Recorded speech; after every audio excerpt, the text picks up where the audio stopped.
नमस्कार दोस्तों।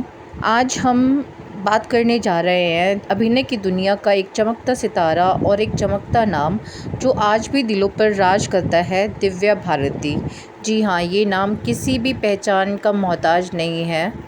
तो दिव्या भारती का जन्म मुंबई शहर में रहने वाले एक बीमा अधिकारी जो कि बीमा कंपनी में काम करते थे, ओम प्रकाश भारती के यहाँ पर हुआ। उनकी बीवी का नाम मीता भारती था। दिव्या भारती के अलावा उनके घर में उनका छोटा भाई कुणाल और एक बहन पूनम थी। उन्होंने महज 14 साल की उम्र में अपना फ़िल्मी करियर शुरू किया था और कई असफल प्रयासों के बाद 16 साल की उम्र में उन्हें बॉबिली राजा, जो कि एक तेलुगु फ़िल्म थी, वहाँ से शुरुआत की। हिंदी सिनेमा में सफलता हासिल करने के लिए उन्हें काफ़ी कठिनाइयों का सामना करना पड़ा, लेकिन उन्होंने हार नहीं मानी और अपना एक मुकाम हासिल किया। एक ही साल में उन्होंने लगातार 12 हिट फिल्में दीं।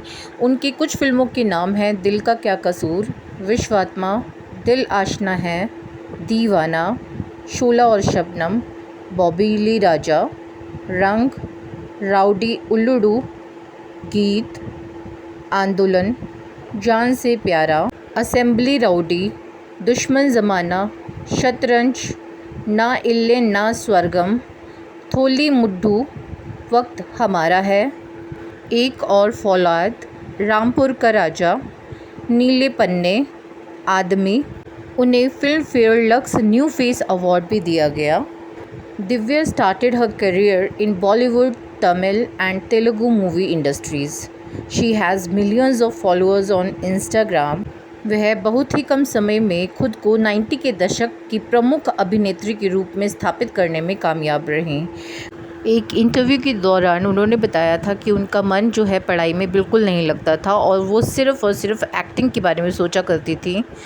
एक बार जब उनके पिताजी ने उन्हें अमिताभ बच्चन से मिलवाया, अमिताभ बच्चन ने उनसे हाथ मिलाया और वो जो है हाथ धोने को तैयार नहीं थी और गलती से हाथ धो बैठी। तो इंटरव्यू में उन्होंने हंसकर ये बात बताई थी। मुझे आज भी याद है, जब मैं बहुत छोटी हुआ करती थी, शायद सेकंड या थर्ड क्लास में होती थी, तो बच्चे अपनी पॉकेट मनी यूज़ करके उनके पोस्ट कार्ड परचेज़ करते थे और उनकी एक कलेक्शन बना रखी थी।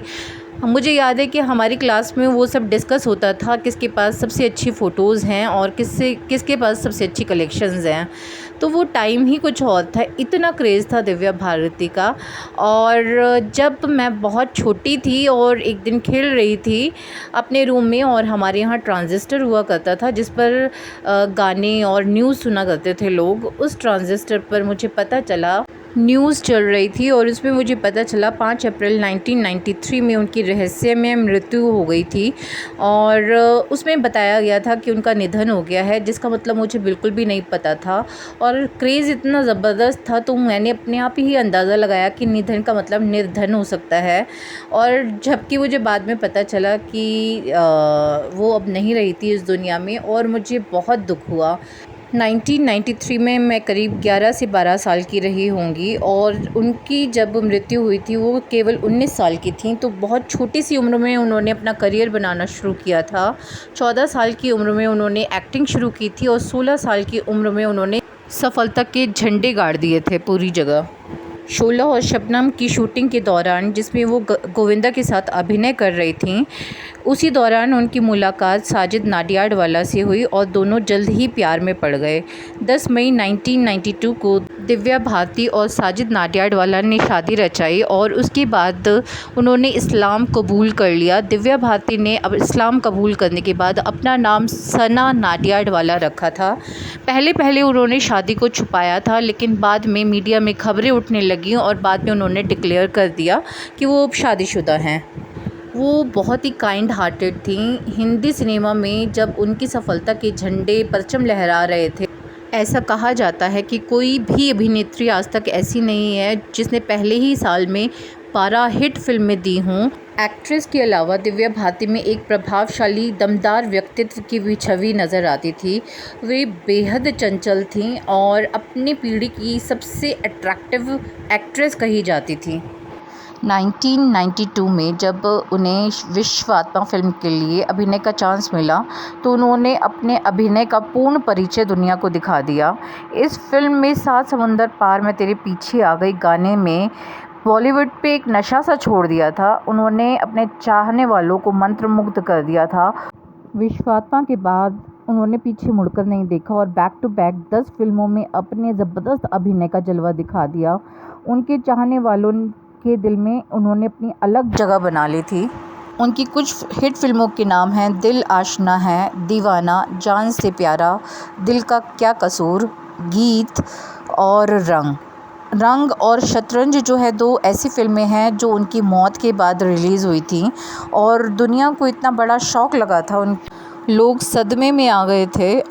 कुछ लोग कहते हैं कि उनकी शक्ल जो है श्रीदेवी से बहुत मिलती-जुलती थी। एक बार जब उनसे पूछा गया इस बारे में तो उन्होंने हंसकर कहा कि नहीं, वो मुझसे ज़्यादा खूबसूरत है और मेरे लिए बहुत ही सौभाग्य और कॉम्प्लीमेंट वाली बात है कि अगर मुझे उनके साथ मेरी तुलना की जाती है। रंग और शतरंज उनकी देहांत के बाद रिलीज़ हुई, लेकिन एक और मूवी थी जो वो अनिल कपूर के साथ कर रही थी, लाडला। ये फ़िल्म आधी से ज़्यादा वो शूट कर चुकी थी, लेकिन उनकी मृत्यु के बाद इसमें श्रीदेवी को प्लेस किया गया और उनसे अभिनय कराया गया। इसके अलावा वो कुछ और भी फ़िल्में साइन कर चुकी थीं। इसके अलावा उनकी कुछ और भी अधूरी साइन की हुई फ़िल्में थी जो बाद में दूसरी अभिनेत्रियों को शामिल किया गया। उनके नाम थे आंदोलन, कर्तव्य, मोहरा, विजयपथ। उनकी एक तेलुगु फ़िल्म भी थी जिसका नाम था थोली मुंदु। उसके लिए अभिनेत्री रंभा को उसमें साइन किया गया क्योंकि ऐसा कहा जाता था कि रंभा की शक्ल दिव्या भारती से बहुत मिलती-जुलती है। तो उसके लिए अभिनेत्री रंभा को अप्रोच किया गया और वहाँ पर उन्हें प्लेस किया गया।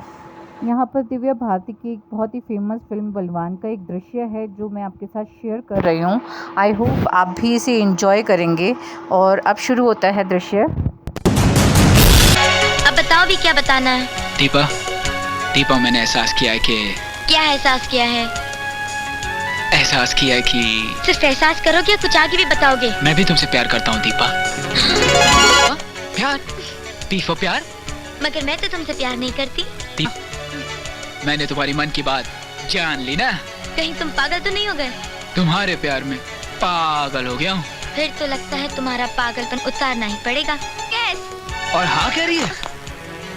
तुम समझते क्यों नहीं अर्जुन? जब कोई तकिया बनकर बिस्तर में आ जाए ना तो तुम्हें समझ जाना चाहिए।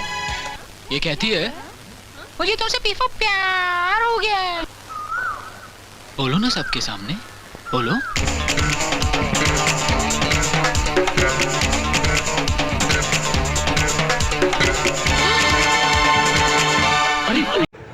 ये था उनकी मूवी का एक दृश्य जो कि लाइसेंस कॉपीराइट फ्री था, तो मैंने आपके साथ शेयर किया है।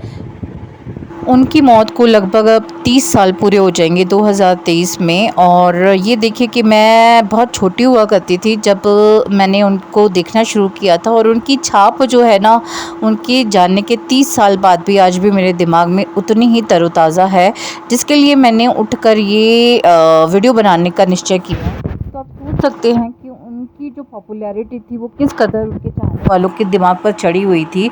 आज भी मैंने इतने लोगों को देखा है, 10 साल बाद वाली जनरेशन को जब मैंने पूछा तो वो लोग शायद जानते भी ना हों, लेकिन दिव्या भारती को वो एक बच्चा जानता था।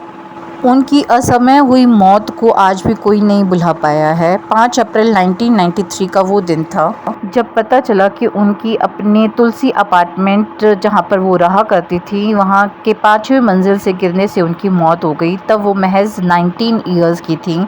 उनको तभी के तभी कूपर हॉस्पिटल में ले जाया गया जहां पर उन्होंने दम तोड़ दिया। कहते हैं कि 5 अप्रैल की रात को उनके साथ उनकी डिज़ाइनर नीता लुल्ला और उसके हस्बैंड आए हुए थे, जिसके साथ बैठकर उन्होंने शराब पी और अपनी लिविंग रूम की बैल्कनी में आकर बैठ गई। उनका संतुलन बिगड़ने से वो नीचे गिर गई और साजिद नाडियाड वाला कनेक्शन अंडरवर्ल्ड तक उस वक्त पहुंचाया गया और उनके हस्बैंड साजिद नाडियाड वाला से भी पूछताछ की गई। पूछताछ के बाद 1997 में ये केस बंद कर दिया गया और साजिद नाडियाड वाला को क्लीन चिट दे दी गई। 1990 ईयर में दिव्या भारती को बहुत ही पॉपुलैरिटी मिली थी। 1992-93 में उनके पास दर्जनों मूवी थी। दिलवाले दुल्हनिया ले जाएंगे जैसी सुपरहिट फिल्म की सिमरन के लिए सबसे पहले दिव्या भारती को ही पसंद किया गया था। नई हीरोइन के लिए ये रिकॉर्ड तोड़ पाना बहुत मुश्किल। तो फ्रेंड्स, ये थी मेरी एक छोटी सी कोशिश। अगर आपको वीडियो पसंद आया हो तो मेरे चैनल को ज़रूर सब्सक्राइब करें।